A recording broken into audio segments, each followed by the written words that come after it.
When you really think about what separates the wealthy from everyone else, it's not just about some secret strategy or tactic. It's way deeper than that.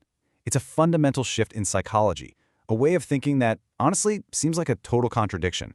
So today, we're going to break down that exact wealth paradox, and it might just change your entire relationship with money. It really all starts with this idea that the best things in life are almost always a combination of two conflicting truths. Seriously, think about it. You need discipline, which feels restrictive, to actually create freedom. You need huge ambition to drive you forward, but you also need incredible patience to see it through. Well, that exact same principle, it's the absolute key to building wealth. And here it is. This is the core contradiction. The real secret isn't one simple rule. It's about being able to hold two completely opposite ideas in your head at the same time. You have to deeply, truly respect money while also being completely and totally indifferent to it. I know it sounds impossible, right? But getting this paradox is everything. So why is this so incredibly hard for most of us? Well, it all boils down to one core problem. Our relationship with money is just fundamentally broken.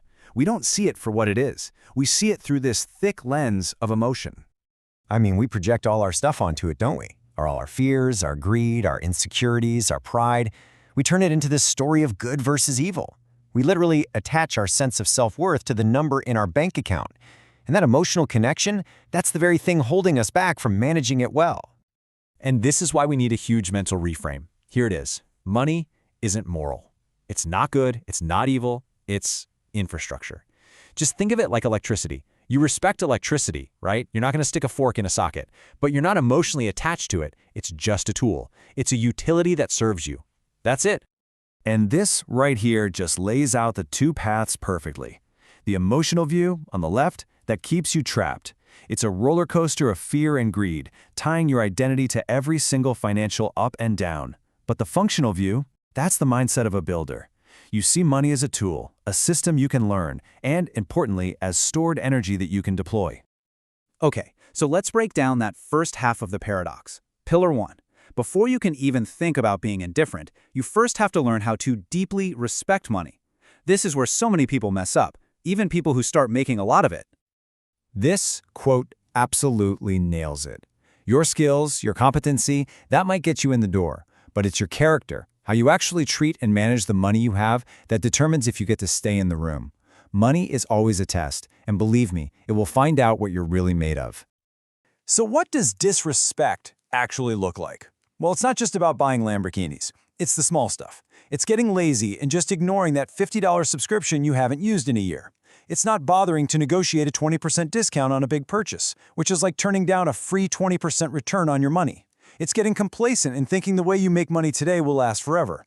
It's just a total lack of vigilance. At the end of the day, it's simple. Why would money want to stay with a custodian who doesn't treat it well? It won't. Money naturally flows away from people who are careless with it. You can think of it like the law of financial gravity. But here's where the paradox kicks in. Respect is only half the battle.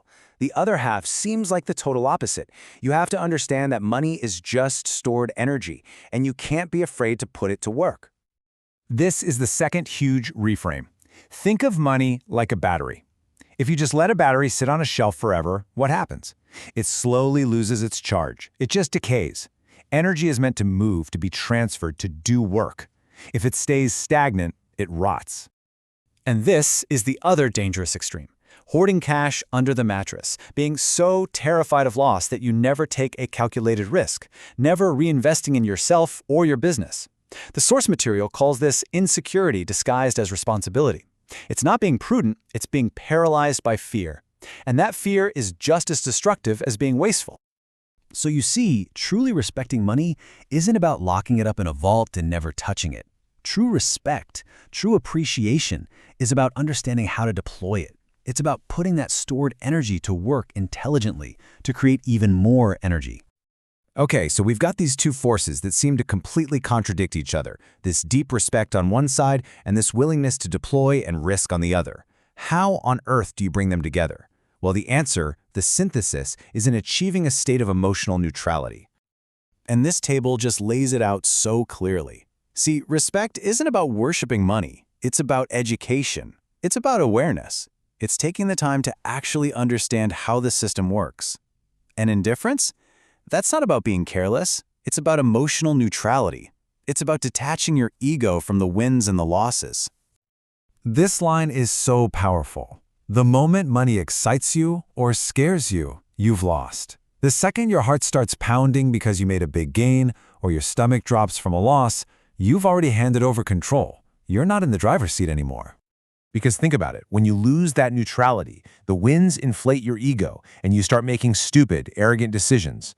And the losses, they crush your self-worth and you become paralyzed by fear. Either way, money is now dictating your emotional state. You've become its slave. And all of this leads to one simple, powerful truth. Why does it seem like the rich get richer?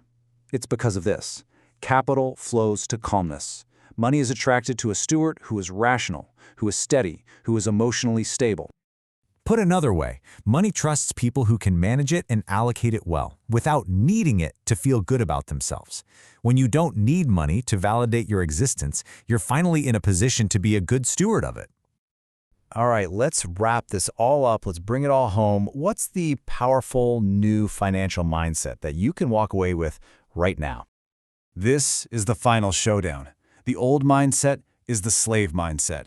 You're constantly chasing money, fearing it, maybe even worshiping it. You let it define who you are. But the new mindset? That's the mindset of a steward. You take the time to understand it so you can respect it, and you remain emotionally detached from it so you can deploy it effectively. You are in control. And that really just leaves us with one last powerful question to ask ourselves. Take a hard look at your own financial life, your decisions, your anxieties, your feelings. Is your money being controlled by your emotions, or is it being controlled by you? The answer to that question, well, that's going to determine your entire financial future.